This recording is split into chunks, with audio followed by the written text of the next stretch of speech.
42-year-old Holly Mackey sat down in aisle seat 14C on a Southwest Airlines plane. That morning, she, along with 143 other passengers and the 5 crew members, would be flying from New York City to Dallas, Texas. And then after that 4-hour flight, Holly would get off that plane and board another plane from Dallas to Oklahoma City, where she lived. But luckily, that flight was only about an hour long. After Holly buckled her lap belt, she put her carry-on bag under the seat in front of her, and then she waited to see who was going to be sitting in the 2 seats to her left. A few seconds later, a 43-year-old bank executive and mother of 2 named Jennifer Reardon came walking down the aisle and stopped right outside of row 14 and turned into the aisle towards Holly. And Holly, who was kind of keeping her head down, she noticed there was this person standing outside of her aisle, and so she turned and looked up, and looking down at her was this big bright smile, and Jennifer said to her, "Hey, can I sit next to you? Is anybody using those seats?" And Holly would say, "Nope, I'm here by myself, go right ahead." Unlike other airlines that would assign seats to all of their passengers before they boarded,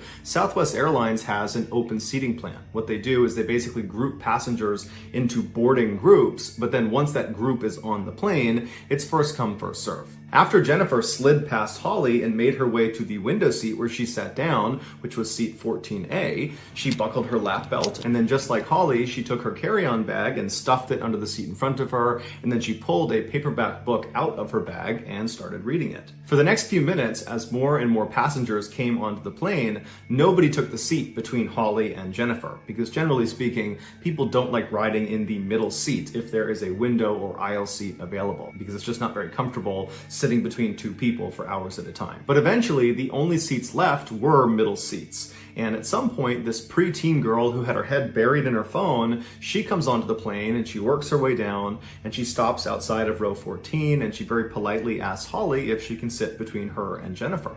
And Holly says, absolutely. And so this girl slips past Holly and she sits down in seat 14B. She puts her lap belt on, she takes her carry-on, puts it under the seat in front of her, and then she just goes back to looking at her phone. Now that all of Holly's seatmates had arrived and she would not need to be getting out of the way for more people to come into a row, Holly kind of relaxed for a minute and she pulled out her iPad and she began scanning through the news as she waited for the plane to finish boarding. After all the passengers had been seated, one of the flight attendants closed the airplane door and then they grabbed the microphone and welcomed everyone aboard the plane and thanked them for choosing Southwest Airlines. And then they reminded everyone on board to make sure their seatbelt was fastened, that their tray was in the upright position, that their seat was upright as well, that they'd stowed big electronics. And then with the help of several other flight attendants, they went over some basic safety procedures in case of a mid-air emergency. Most of the passengers on this flight were really not paying attention to the safety brief. They were trying to sleep, or they were stowing their stuff, or they were sending one last text message. But Holly, on the other hand, she was paying careful attention.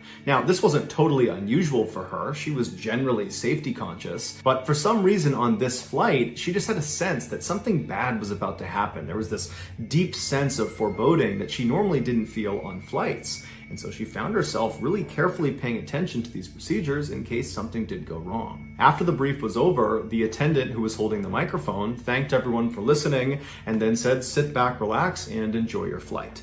But Holly couldn't do that. Because one, she really did have this weird sense that something was off about this flight, that something bad was going to happen, and she just didn't know why.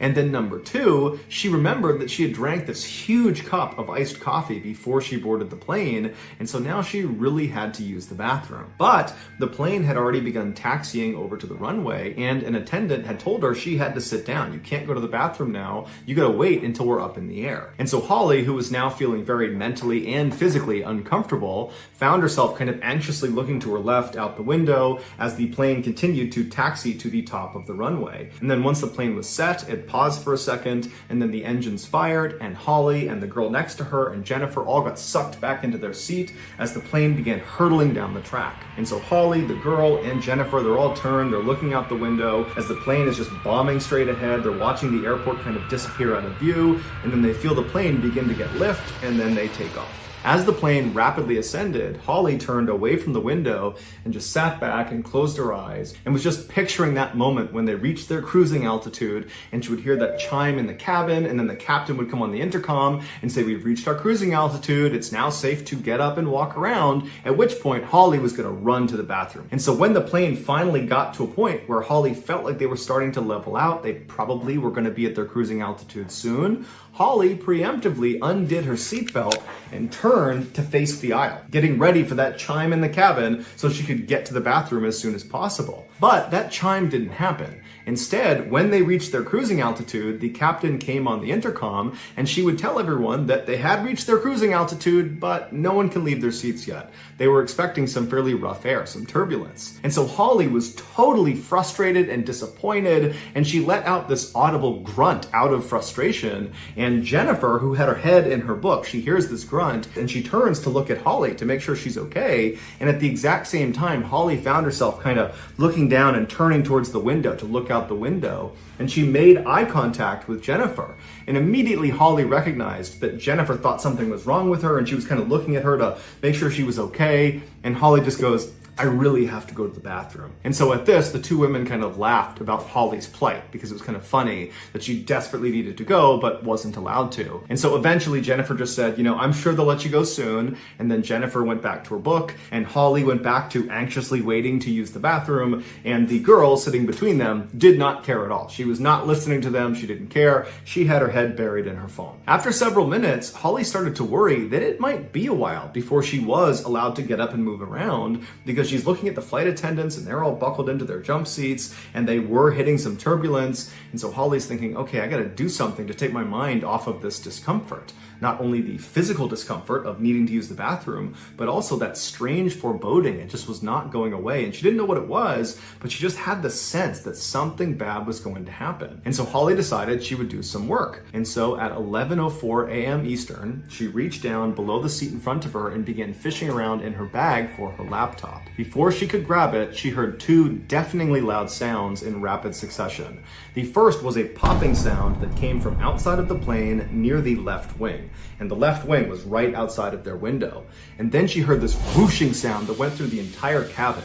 It was like a high-powered vacuum.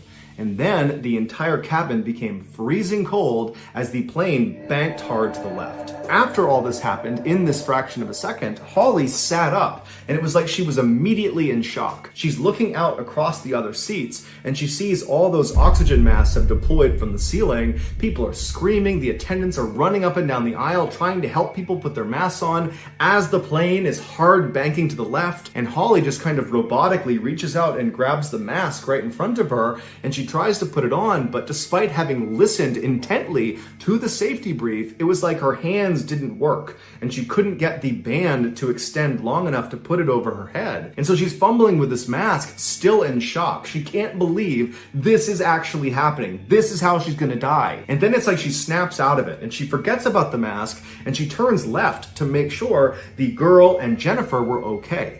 And what she saw was absolutely horrifying. That popping sound she heard outside of the plane was the sound of the engine underneath the left wing exploding. And when it detonated, the cowling, which is the outside of the engine, it kind of protects the engine, it broke apart. And one of the pieces of this cowling flew and hit the side of the aircraft, and it struck the window of row 14, Holly's row. And when it did that, it shattered the window completely, causing an explosive decompression of the cabin. When even a small hole opens up in a plane flying miles above the earth, that hole will create hurricane-like forces inside of the cabin. And so anything that is not completely anchored down, including people, will get sucked out of that hole. And in this case, that's what happened. When that window broke open, Jennifer, who was sitting closest to it, was immediately sucked through the window. Now, she was not completely ejected because her seatbelt kept her from going completely out the window, but her entire upper half was now wedged outside of the plane. As for the girl sitting next to Jennifer, in between Jennifer and Holly, she was still getting pulled towards the window because Jennifer, even though she had been pulled out, there was still segments of the window that were open. And so there was still suction towards the window. And so Holly Holly instinctively reached over and grabbed this girl and pulled her in tight to her chest, and then with her left arm, she reached behind the girl and grabbed the belt of Jennifer, and she tried to pull Jennifer back into the plane, but she could tell there was no way she could pull her back. The forces pulling Jennifer out of the plane were far too strong. Holly remembers thinking, someone is going to know this is happening. There's got to be a sensor or something. The flight crew has got to be aware that a person is getting pulled out of the plane. But in reality, the captain and the flight crew, they were aware that the left engine had blown up. That was the thing they were actively trying to combat, to try to keep the plane from crashing. But they had no idea about the drama that was unfolding in row 14. And so Holly is holding on to Jennifer, she's holding on to this girl, and she's screaming out for anybody in the plane to please take notice of the fact that Jennifer is stuck out of the plane. But the sound that was being created by this open window was deafening. Nobody could hear anybody else in this plane. Not to mention, the plane is banking hard to the left, and everybody on board believes they're about to die. So no one is looking around, taking stock of what's going on and assessing what to do next. Everybody's in survival mode and is basically just focused on themselves. And so despite Holly yelling out and trying to wave to people, it was worthless. Jennifer was just stuck out the window and no help was coming. And so for several minutes, Holly is just holding on to Jennifer. She's holding on to this girl. She's screaming out for help, but no one's hearing her. And then eventually, as the plane began to come back from its bank, and it seemed like the pilot was taking control of the craft, even though it was deafening inside and it was still terrifying, people began to open up their blinders a little bit and they started to look around, and some people sitting in the vicinity of row 14, they noticed what was going on with Jennifer and they began yelling and waving for the flight attendants. But again, the sound from this window was deafening. There was just no way the attendants could hear them. And even though everyone's waving at the attendants are very preoccupied. They're dealing with the people right in front of them who are all very worried and concerned. They're trying to talk to the captain about what they need to do next. And so they did not see there was this emergency happening. And so for several more minutes, Jennifer is just stuck out the window with nobody helping her. And it was during this time, as Holly is holding on to her waist and she's holding on to the girl, that Holly is thinking, Jennifer, she's been stuck outside the plane where there's no oxygen for almost 10 minutes. Nobody can survive that. And Jennifer's been forced through this window that's not big enough to have a person fit through it. And so Holly found herself moving her left hand that was gripping on to Jennifer's waist. She just let go of it, not because she was trying to let go of Jennifer. Frankly, her hand was not keeping Jennifer from going anywhere. It was just kind of habitual that she was holding on to her waist. So she takes her hand off of her waist and she just places it right in the center of Jennifer's back.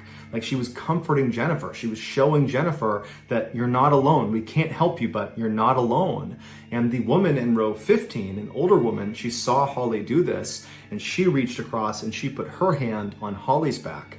It was like everybody knew this is a total crisis, but there's just nothing we can do, even if it's killing Jennifer. Despite the damage to the left engine from it exploding, the captain, Tammy Jo Schultz, who was a longtime veteran of the airline, she was able to combat this hard bank to the left and she regained control of the plane, at which point, through the intercom, she was able to bark out orders that were loud enough for the flight attendants to actually hear what was going on, and they were instructed to get up and walk down the aisles and make sure the passengers are okay. And this is when the crew spotted Jennifer. They acted quickly and rushed over and they grabbed Holly and the girl next to her and they safely got them out of that row and moved them to a different row. And then once they were gone, two men named Andrew and Tim, they volunteered to go in row 14 and pull Jennifer back into the plane. They knew the risks. They pull her in, there is still an opening in this plane, and they could very easily just get sucked out themselves.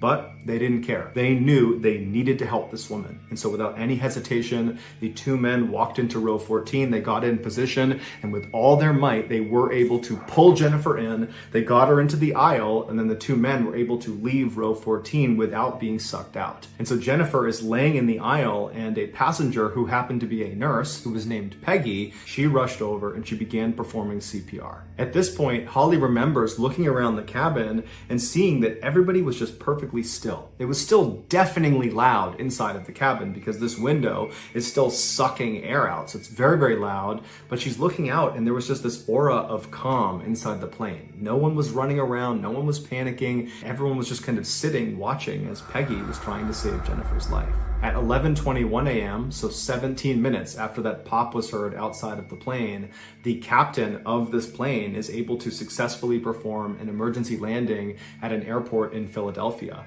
And as soon as they touched down on the runway, the captain had already coordinated with a medical team who was standing by, and they rushed on, they grabbed Jennifer, they rushed her out, they got her to the hospital, but unfortunately she didn't make it. She died from blunt force trauma from having been forced out of that window. It was just too small and it happened too suddenly and it killed her. Holly was obviously very shaken up by this experience, just like the rest of the passengers who were on board. But there's a detail in Holly's story that makes her experience even more traumatic. On the morning she got on this plane, she arrived at the airport fairly early, she had a big coffee with her, and she got in line for security. So as she's going through this line, she's drinking this huge coffee, and then when it's her turn to actually go through the scanners, she finishes this coffee, she throws it away, she goes through security, and by the time she's on the other side, she's now late. And so she runs all the way to her gate, and when she boards, her boarding group has already gotten on. And so all the seats that she liked to take, those are already gone. She liked to sit towards the front of the plane because she liked to be one of the people that got off the plane first once they landed. And so she began looking for the first open row that she could sit in. And so she starts walking down the row and she finally gets to row 14. She's looking on her left and there's a totally open row, 3 open seats. And so like she always did on long flights, she took the window seat, seat 14A, because she could lean her head up against the side of the plane and sleep. And so after she buckled herself in and put her luggage underneath the seat in front of her, she remembered she had just drank that huge cup of coffee while she was going through security. And even though she didn't have to go to the bathroom right then, she expected to probably have to go a couple of times once they took off. And so not wanting to disrupt the 2 people that were inevitably going to take the 2 seats next to her by constantly all flight long getting up and sneaking past them to go to the bathroom over and over again, Holly decides, you know what, I'll just move. I will sit in the aisle seat. It's not as good because I can't sleep, but at least this way I can get up and use the bathroom without disrupting the people I'm sitting near. And so she unbuckles herself, she reaches down, she grabs her bag from underneath the chair in front of her,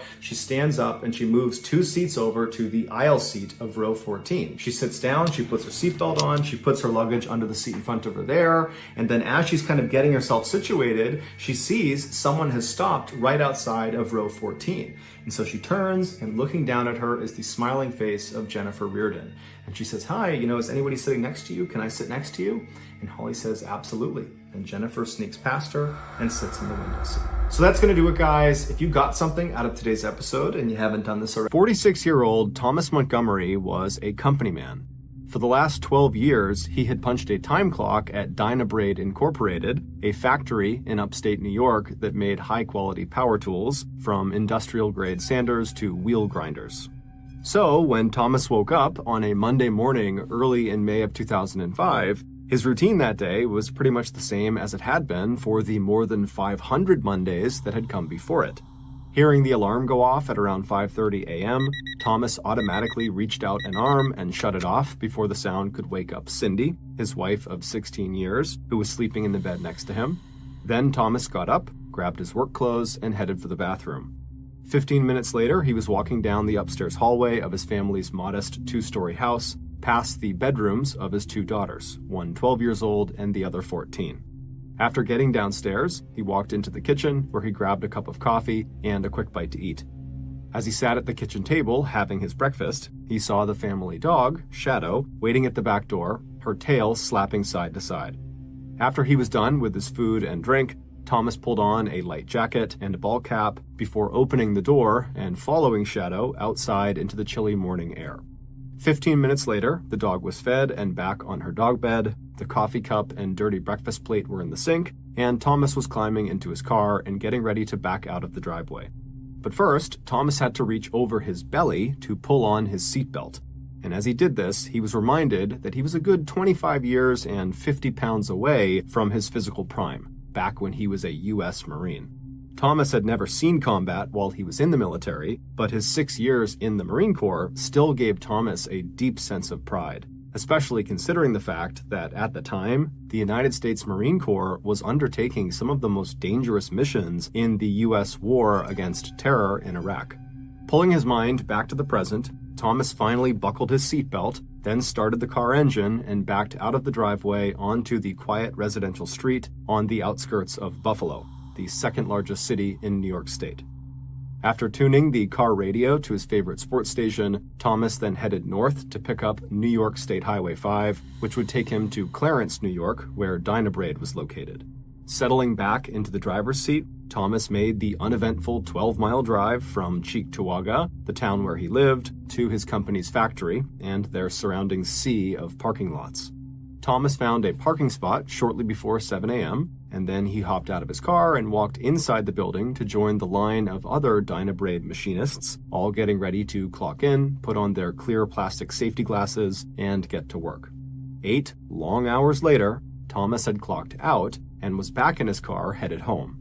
In about half an hour, he'd be walking the dog again, and when that was done, he'd be taking his 2 daughters off to swim practice at the local swim club, where he spent so much time that the club had asked him to be its vice president.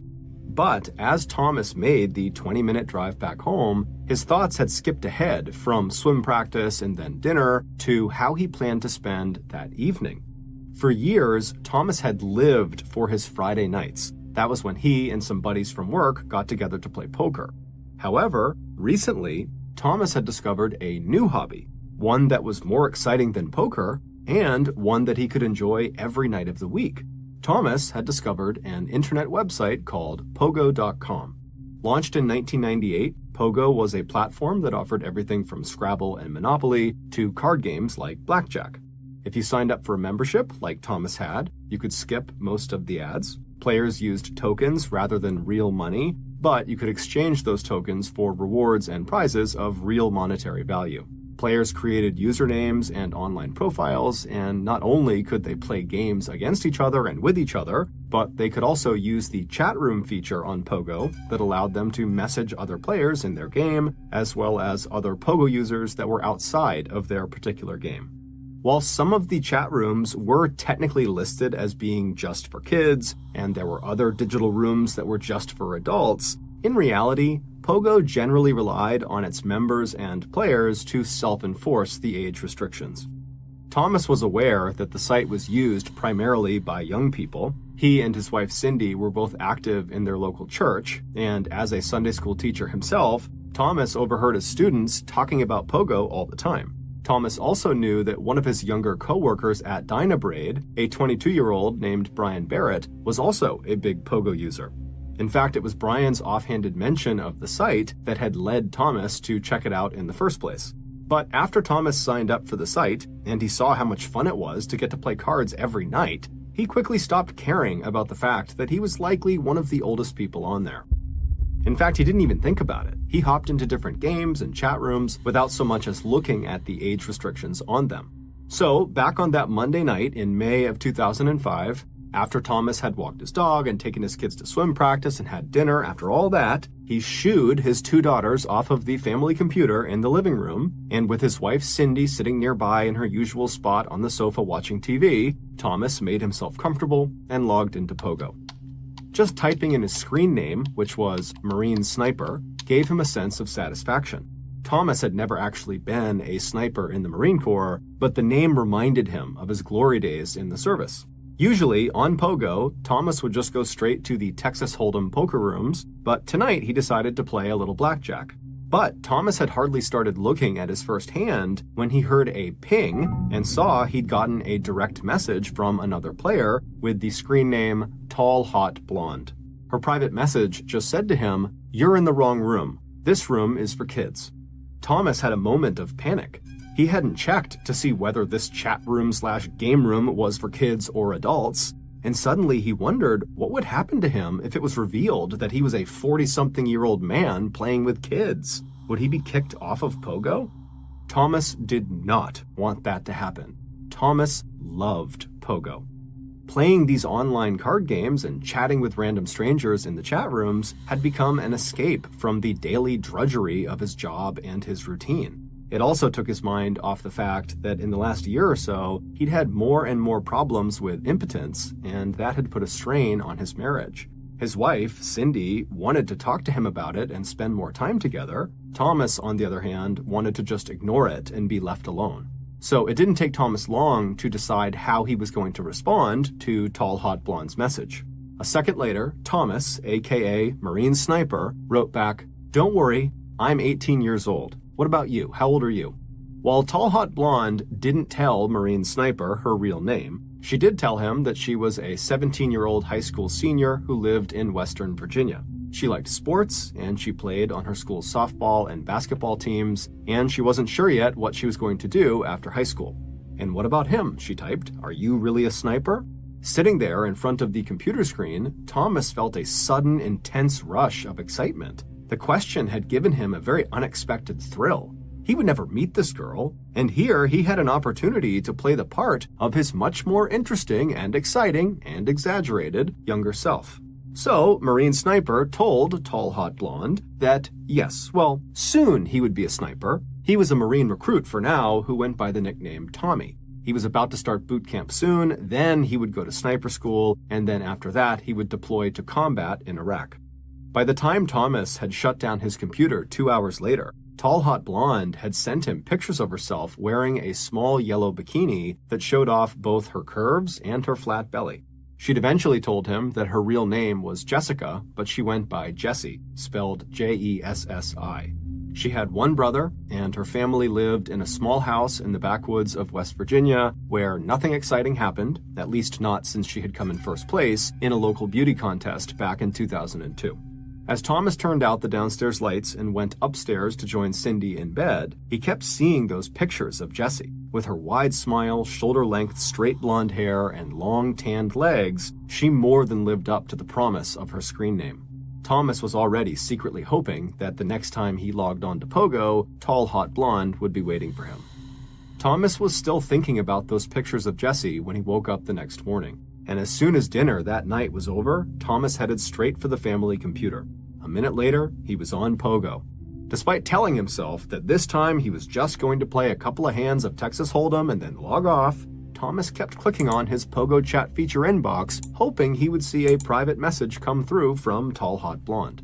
And he didn't have to wait long. As soon as he saw the words, "Tommy, is that you?" pop up on his screen, Thomas felt that same thrill course through him that he'd felt the night before.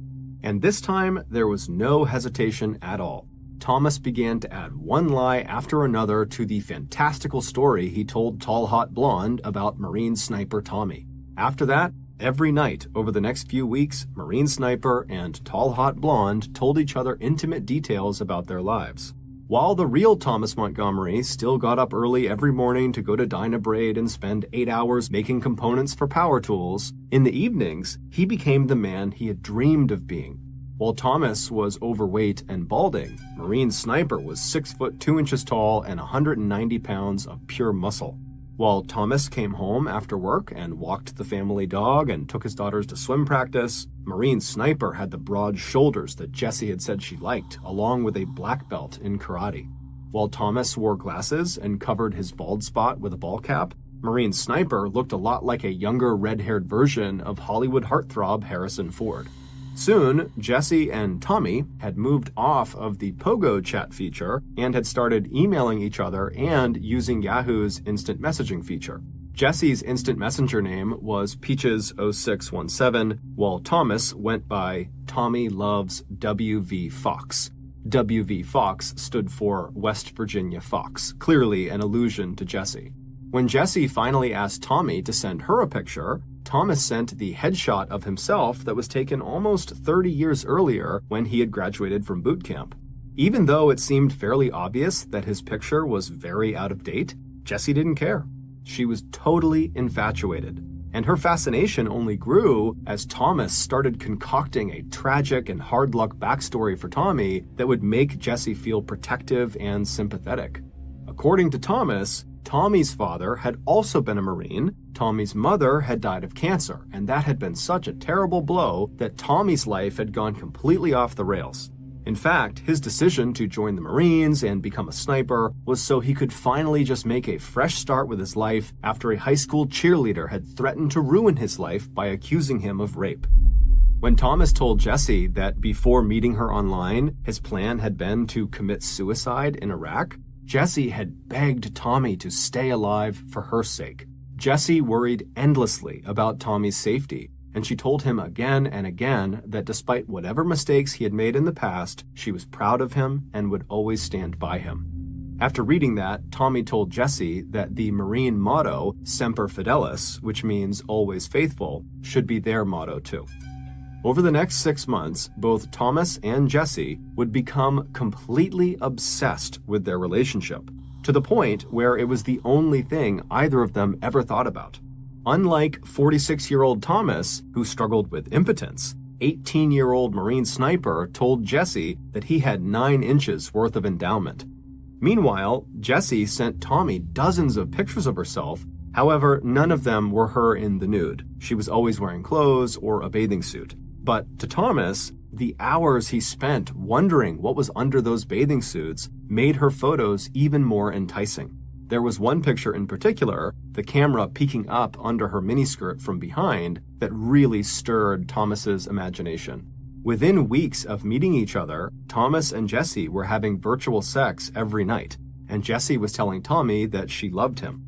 Whenever Thomas's wife, Cindy, walked over to him and asked what he was doing on the computer, Thomas would immediately click out of the chat and insist that he was just playing online card games. And because Cindy was always asleep by the time Thomas eventually came to bed, she wasn't aware of the fact that Thomas was routinely staying up until 2 or 3 in the morning, telling Jesse all about what his, quote, snake would like to do to his, quote, foxy lady down there in West Virginia. And when Cindy did try to talk with Thomas about spending more time together, one of the remedies that their minister had suggested when they sought help for Thomas's impotence, Thomas told her that it was her nagging and her criticism of him that had led to his impotence problem in the first place, and so he didn't want to spend more time with her. He wanted to spend less time with her. Shortly after Marine Sniper and Tall Hot Blonde's online relationship had become very sexual, Thomas informed her that he had graduated from Marine boot camp and was now on active duty, and before long he would be shipping out to Iraq. This is when Thomas introduced to Jesse his totally made-up father and former Marine, Tom Sr. His role would be crucial to keeping the Marine Sniper fantasy alive. With the creation of Tom Sr., Thomas would be able to keep his daily connection to Jesse, who would be able to chat with Tom Sr. whenever Tommy was busy being an active duty Marine. And Tom Sr. would be able to pass her messages along to his son when Tommy eventually deployed to Iraq. In addition to speaking with Jesse every day online, either as Marine Sniper or through Marine Sniper's dad, Tom Sr., real-life Thomas also started calling 17-year-old Jesse every day of the week as he drove to and from his job at Dynabraid, claiming that those were the only times he was off duty from being a Marine. But even this added layer of connection to Jesse wasn't enough for Thomas, and in time, Thomas started to act very jealous. Whenever he noticed a new friend added to Jesse's MySpace page, MySpace was a very early social media platform, or saw that she was chatting with other people online in the public Pogo chat rooms, Thomas instantly suspected she had other boyfriends and therefore was cheating on him. And it was true that Tall Hot Blonde had become an accomplished cyber flirt and seemed to enjoy the power she had over Marine Sniper, who showed absolutely no interest in any other girls. Tall Hot Blonde and Marine Sniper had their first lover's quarrel when Thomas became convinced that Jesse was sending pictures of herself to other internet admirers. Jesse did not deny the accusation. However, she told Marine Sniper that she was devastated by what he was claiming. And so, to make Tommy feel better, she sent him a pair of her red G-string panties along with a silver Key to My Heart keychain. She sent the package to Thomas's real address. He had said that that was where his father lived and that he could forward any mail he got to Tommy wherever he was in the world. When Tommy received the panties, he forgave Jesse. However, his dad, Tom Sr., did not. Shortly after the panties arrived, Thomas, writing as Marine Sniper's father, Tom Sr., would send the 17-year-old girl a crude message calling her a bitch and accusing her of lying and trying to hurt his son.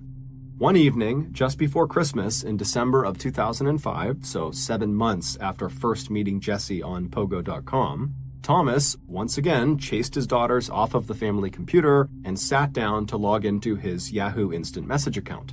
For weeks leading up to that night, Thomas had begun talking incessantly to his coworkers at Diuretic about how he was going to leave his wife, Cindy, and go to West Virginia to be with this new woman who had come into his life. 22-year-old Brian Barrett, who was the coworker who Thomas had overheard talking about having a Pogo account, wasn't really surprised to hear what Thomas was talking about. Brian had heard lots of the old-timers at Diuretic going on and on about their big plans for escaping their lives. But Brian and the rest of Thomas's coworkers had no idea that Thomas's mystery woman was actually just a 17-year-old girl. As Thomas's instant messenger account loaded up on the computer, he glanced over at Cindy, who was in her usual place on the sofa watching TV. He barely noticed all of the Christmas decorations that his wife and his daughters had put up all over the living room that day. Because the only thing on Thomas's mind at that moment was what he was about to ask Jesse. He turned back to the family computer, and after exchanging a few casual messages with Jesse, Thomas got straight to the point. He told her that Tommy didn't know if he was going to make it out of Iraq alive. But before he shipped out, he wanted to marry Jesse. And would she have him? Jesse's answer came right away. Oh my God, yes, she would marry her sweet, sexy Marine. The next night, when Thomas logged into his instant messenger account again, he saw excited messages from Jesse telling Marine Sniper that she was already planning their first night in bed together. It would be her first time, she told him, but she was more excited than nervous. She also told Thomas that from now on, even before they officially got married, she'd be referring to herself as Jessica Blair Montgomery.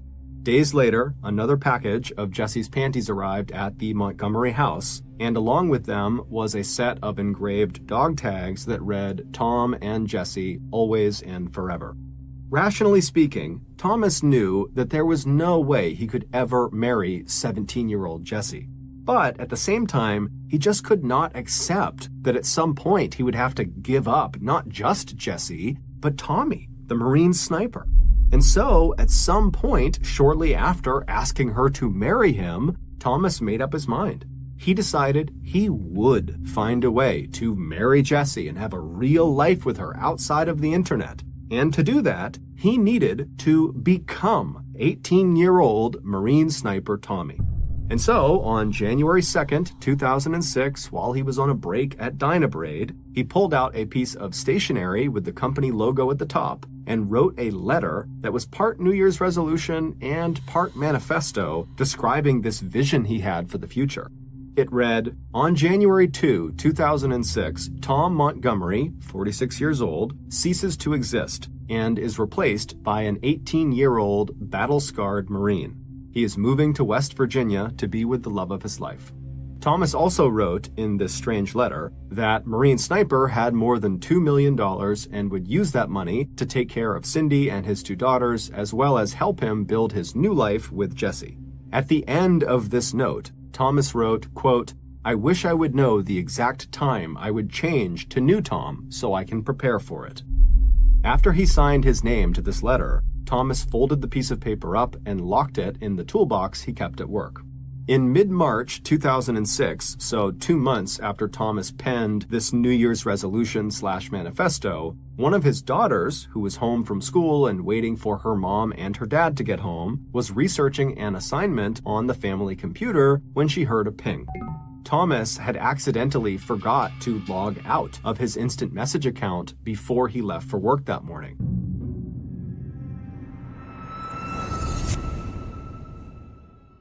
Okay, back to the story.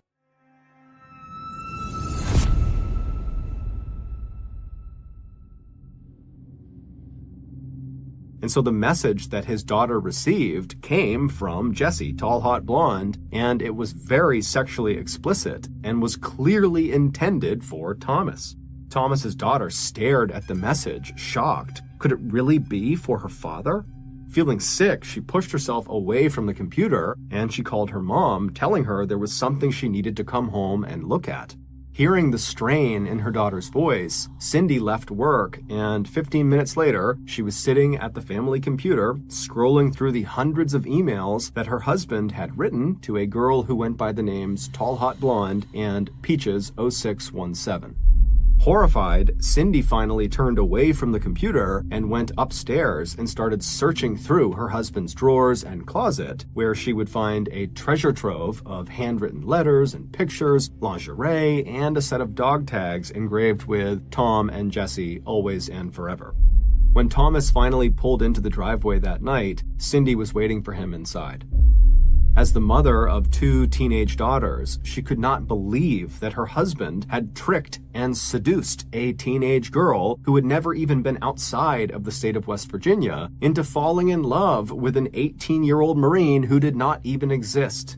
When Thomas stepped through the front door holding his car keys and lunchbox, he saw his wife standing in front of him. She looked sad and furious, and she was holding a handful of frilly girls' underwear, including a bright red G-string.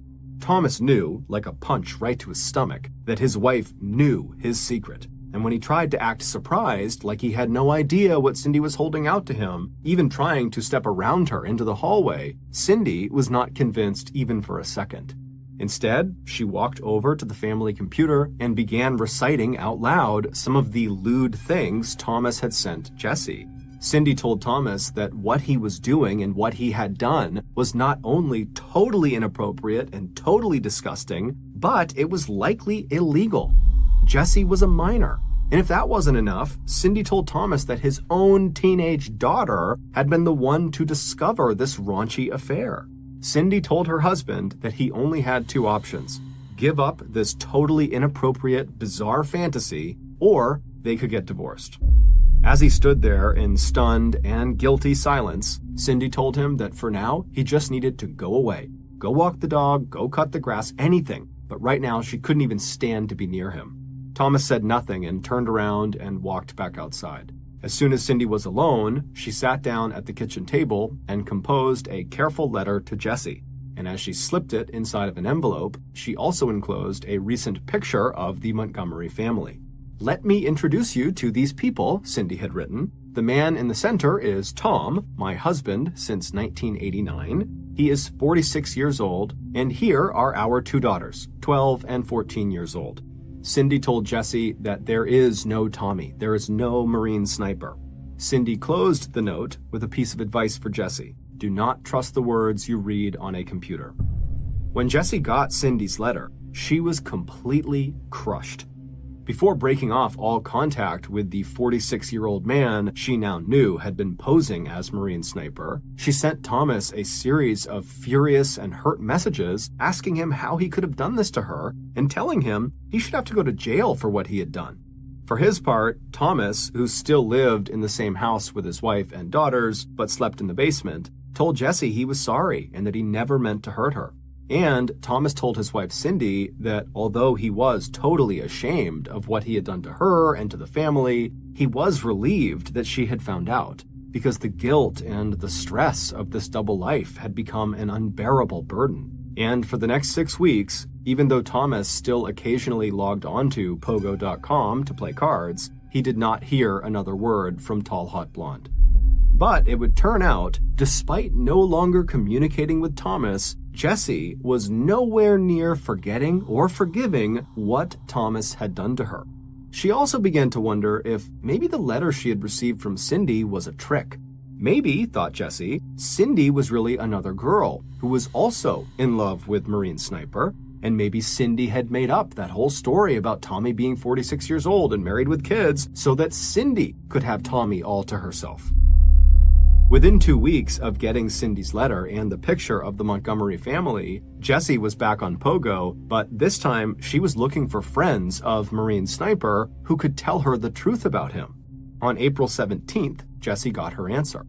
She had found another person online that Tommy had once mentioned to her. It was a user who went by the name Beefcake1572. He was a 22-year-old student at Buffalo State College who also worked part-time at a company called Dynabraid in upstate New York. This man's name was Brian Barrett. Again, the same Brian Barrett who Thomas had overheard talking about Pogo that had inspired Thomas to log into Pogo in the first place. And it didn't take much time in a private chat room for Tall Hot Blonde and Beefcake to put together all the pieces of the puzzle. It also didn't take long for Beefcake to fall completely in love with Tall Hot Blonde, who wasted no time sending him the same titillating pictures she had sent to Thomas. Jessie was Brian's ideal girl, blonde, beautiful, and athletic. When Beefcake confirmed that his coworker, Marine Sniper, really was 46-year-old Thomas Montgomery, and that he really did have 2 teenage daughters and a wife named Cindy, Jessie was crushed all over again. She was also very, very angry. As she and Beefcake got together in the Princess Priceless room on Pogo and played Lotso, which is a cross between bingo and the lottery, Jessie told her new admirer how hurt and heartbroken she was over Thomas's betrayal. It didn't take long for Beefcake to feel just as outraged as Jessie over the predatory and creepy behavior of this older man he once thought of as a good friend and coworker. So by the time Jessie got around to asking Beefcake if he would help her teach Thomas Montgomery a lesson, Brian, dazzled by Jessie's beauty and attention, was all in. He asked her, "What do you need me to do?" A couple weeks later, at the end of April, 46-year-old Thomas Montgomery logged onto Pogo. However, as soon as he was logged in, he got a message saying that his account had been suspended due to complaints of inappropriate activity. Stunned, Thomas logged off and started going on some of the other gaming sites he often visited outside of Pogo, and what he saw on them horrified him. On each of these other sites were forums where members of the site could post questions or offer insights or whatever they wanted to talk about, and then other people on the site could click on those individual posts and they could comment and interact with them. And when Thomas logged into each of these other gaming sites, the forum page where all these different topics are listed was the first thing he saw. And immediately, he saw his real name in several of these posts. And when he clicked on them, he saw the posts were all about how he was this 46-year-old predator and pedophile who posed as this Marine sniper. When Thomas checked to see who had written these posts, his heart sunk. They were all from either Tall Hot Blonde or Beefcake 1572, who he instantly recognized as his coworker, Brian. Meanwhile, Jessie and Brian became closer and closer. When Jessie suggested to Brian that he tell his coworkers at Dynabraid what Thomas had done, Brian didn't waste any time. He asked Thomas's coworkers if they remembered all that talk from Thomas about him leaving his wife Cindy and moving to West Virginia to be with this new mystery woman he had met. Then Brian put out the word that the mystery woman was really a 17-year-old girl that Thomas had met online by posing as an 18-year-old Marine sniper. It didn't take long for Thomas to start seeing the dirty looks and hearing the nasty comments all around work. He was now sure that half the people at his office thought he was a loser and a predator, and parents no longer wanted him to be around their kids. Also, Brian outright told Thomas that he and Jessie were now an item, and that every time they interacted, things got hot and heavy. At home, banished to the basement and now using his own computer, Thomas sent Jessie an instant message that hinted at suicide. It said, "You can say goodbye forever to me and Tommy." At first, Jessie was glad to see the damage her revenge campaign was doing to Thomas, and it was clear that Brian was also getting a thrill out of it as well. But eventually, Jessie started to feel bad about what was happening, and in a series of text messages that started a few weeks after she and Brian had begun publicly shaming Thomas, Jessie was back in touch with Thomas, telling him how much she missed her Tommy, and that Thomas was all she had left of her, quote, sweet, sexy Marine. Maybe, she told Thomas, they could just be friends, and together they could keep the memory of Marine sniper Tommy and the passion they had shared alive.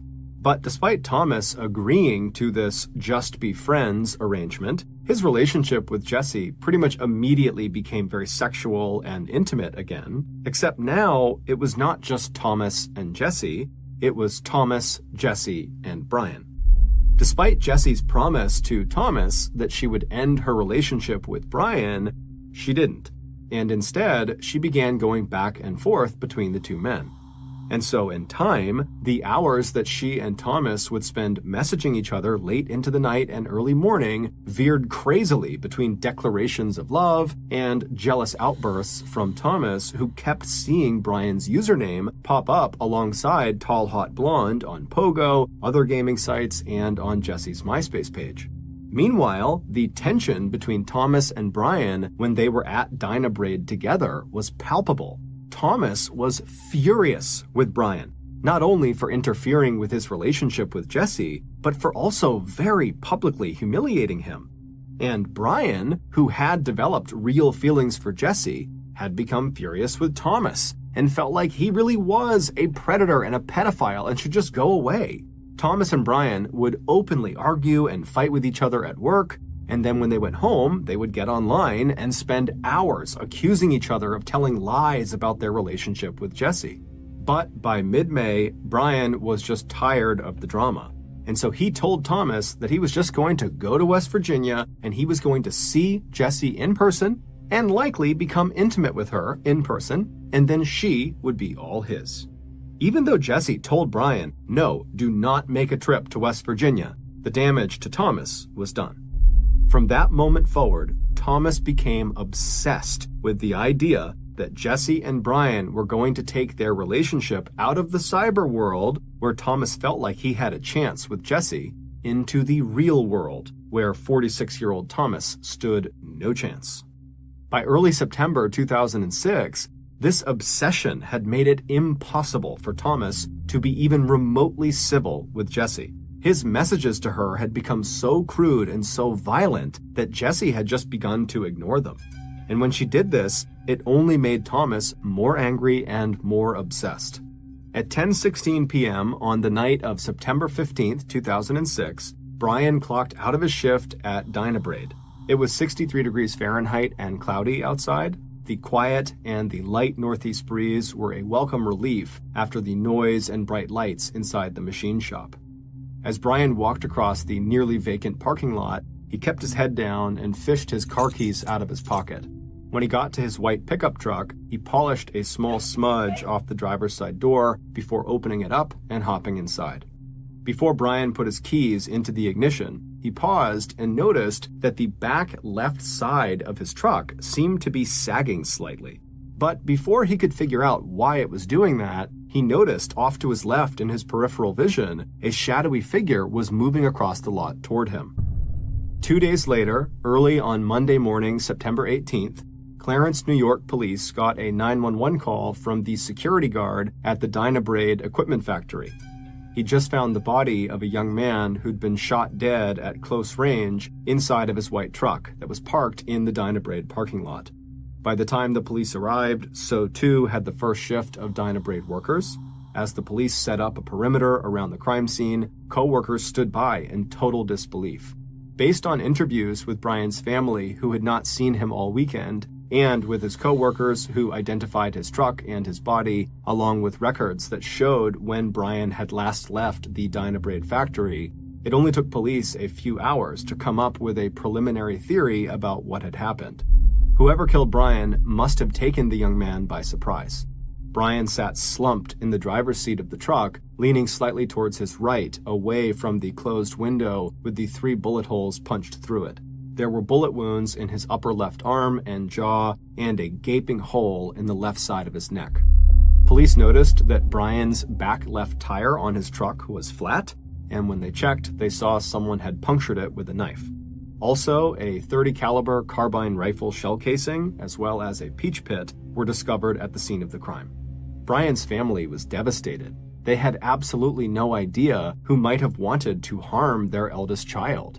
When police interviewed Brian's parents, neither of them were aware of any problems or arguments that Brian was having at home, at school, or at work. But once police began interviewing Brian's co-workers at Dynabraid that Monday morning, they heard a very different story. It seemed to be common knowledge that Brian had had a serious falling out with a co-worker who had been acting more and more erratically in recent weeks. That co-worker's name was Thomas Montgomery, and it seemed like the two men had both been involved in an online relationship with the same woman, except she wasn't really a woman, she was actually a 17-year-old girl. Unable to locate Thomas, police were concerned, if he really was the killer, that Jessie, the 17-year-old girl, could be in danger. So police in New York went through Brian's cell phone and found contact information for Jessie, and then contacted authorities in Oak Hill, West Virginia, and asked them to do a welfare check on the girl. But before the West Virginia police could conduct that check, detectives in New York got in touch with Thomas and pulled him in for questioning. Thomas denied that he had anything to do with Brian's murder, saying that he had been at a local restaurant the night before and had arrived home sometime between maybe 10 or 10:10 p.m., which meant he would have been home when Brian was still alive and inside the Diuretic factory. Thomas would admit to police that yes, he and Brian both did meet the same girl online, Jessie, and they had been squabbling over her. But Thomas said he would never hurt Brian. But it wasn't until investigators in New York heard back from police in West Virginia and tracked down additional cell phone data and spoke with Cindy Montgomery that they were able to piece together who had really killed Brian and why. At 1:33 a.m. on September 13th, 2006, so 2 days before Brian was killed, Jessie heard the ping of an incoming instant message. When she looked at her computer screen, she saw that it was from Thomas. It said, "You're a whore, and that's all you ever will be." For weeks, ever since Brian had told Thomas that he planned to drive to West Virginia to see Jessie in person, Thomas's messages to Jessie had become extremely abusive. Jessie had tried to calm him down, to get him to become, once again, her sweet, sexy Marine sniper named Tommy, but it just wasn't working. And so now, seeing this new message come across, Jessie took up a new strategy. She began ignoring him.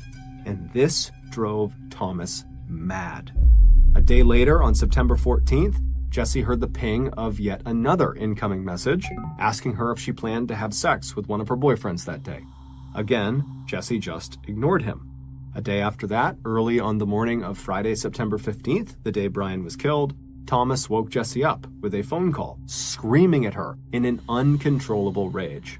She hung up on him. Thomas Montgomery had reached a mental tipping point. On one hand, he knew that he could never really have a real life with Jessie. He also knew that his jealousy and rage were getting out of control.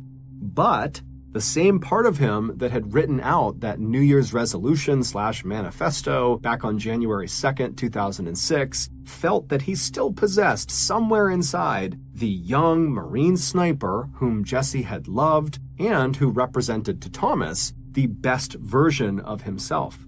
And so on September 15th, after screaming at Jessie on the phone and hearing the click as she hung up on him, Thomas made up his mind.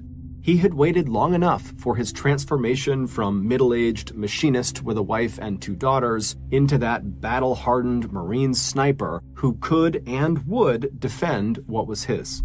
That evening, Thomas told his wife, Cindy, that he was going to go out to dinner by himself. Once outside in his car, he looked in the back seat to make sure his supplies were all there. Then he turned on his car and drove to a fast food place near Diuretic. After eating, Thomas left the restaurant and drove the short distance to Diuretic. Entering the parking lot behind the factory, Thomas chose a parking space that was far away from the door where he knew Brian would exit. After his car was parked, Thomas climbed out of his vehicle. He was glad it was cloudy, and he was glad that the parking lot where he now stood was almost empty except for Brian's white pickup truck. Thomas finally finished eating his peach and dropped the pit onto the parking lot pavement. Now, as a Marine sniper, Thomas had to get the timing of this mission exactly right. He needed to get close enough to the truck to take his kill shots before Brian had a chance to drive away, but he also had to let Brian get into the truck without giving away his own position. And on his way in for the kill, he needed to make a silent puncture with his knife in the back left tire. This was his insurance policy. In case Brian did see him, it would make it very difficult for him to escape. Just after 10:16 p.m., the factory door opened and Brian walked outside into the parking lot. Brian didn't even look up as he walked towards his truck. To Thomas, what he was about to do almost seemed too easy. As soon as Brian had climbed into the truck and closed the driver's side door, Thomas was there like a shadow. And a second later, he had fired 3 shots through the closed window. Even through the blood spatter on the inside of the car window, he saw the massive hole in Brian's neck and knew that he was dead or was definitely going to die. Backing away from the truck, Thomas quickly returned to his own car, not realizing that he had dropped one of his shell casings. On his drive back to his house, Brian hoped his wife and daughters would be asleep. That way no one could contradict him when he said he'd gotten home that night before Brian had actually left the factory. But when police did interview Cindy a few days later, she would tell them that it was her recollection that her husband had not arrived home on the night of Brian's murder before 10:16 p.m. Cindy estimated that it was closer to 10:45 p.m. or later. And when police arrived at Dynabrade to question Thomas, he made a remark that instantly connected him in the minds of investigators to the peach pit they had found at the scene of Brian's murder. Thomas asked police if they could wait just a minute before questioning him so he could get the peaches he'd brought in for lunch out of his car so they wouldn't spoil in the sun. Although Thomas refused to give police a DNA sample, the police were able to pick up his DNA from a can of soda, and they found that it matched the DNA on the peach pit they'd found at the murder scene. A search of Thomas's house did not turn up a .30 caliber carbine rifle, but it did turn up an old photo of Thomas's gun cabinet that contained the exact same gun. Thomas's computer told investigators the rest of the story. In thousands of messages and emails to Jesse and Brian, coupled with his collection of Jesse's lingerie and other gifts, Thomas detailed his obsession with Jesse and his jealousy and growing hatred for Brian. Later, police would also discover the letter that Thomas had written that he kept locked in his toolkit at work. It was his New Year's resolution/manifesto that described wanting to leave 46-year-old Thomas Montgomery behind and become, instead, his 18-year-old alter ego, Marine sniper Tommy. On November 27, 2006, 2 months after Brian's death, police arrested Thomas and charged him with murder. And it was at this time that Thomas learned he was not the only person pretending to be someone else online. When West Virginia law enforcement arrived at Jessie's house to do that welfare check on her, her mother arrived at the door. When police told her that her daughter, Jessie, was in danger following the murder of a man she had likely been involved with online, the woman was shocked and told them that Jessie was not home. When police told her that they really needed to get in touch with her immediately and go get her in their own vehicles if necessary, the mother suddenly broke down and started crying, and then told police that she really did have a daughter named Jessie. But that was not the Jessie they were looking for. She, the mother, a slightly overweight 46-year-old housewife with short brown hair, whose real name was Mary Sheeler, was the 17-year-old girl, tall, hot blonde. It would turn out, for more than 16 months, Mary Sheeler had used her daughter's real identity to enter into multiple online relationships with men, sending them, just as she had sent Thomas and Brian, hundreds of pictures of the real Jessie, her daughter. When investigators asked her why she did this, Mary said she had joined Pogo to relax and kill time. After that, she enjoyed the drama and power and attention she got from manipulating the emotions of her many online admirers, none of whom she loved. In fact, she told investigators she was happily married to her husband of 23 years and was very devoted to her daughter, who had no idea any of this was happening and was off at college. But all that would change when the real 18-year-old Jessie discovered her own pictures and name all over the internet, along with details of how her own mother used her identity as bait for a catfishing scheme that left one man dead, one in prison, and 2 families in ruins. When police arrived at the jail and showed Thomas Montgomery a picture of the real tall, hot blonde, 46-year-old Mary Sheeler, the color from his face drained. Then, without saying a word, he turned around and faced the wall. He would eventually plead guilty and would be sentenced to 20 years in prison. There were no charges that could be brought against Mary Sheeler for catfishing, but her husband would divorce her, and her daughter, Jessie, would sever all ties with her.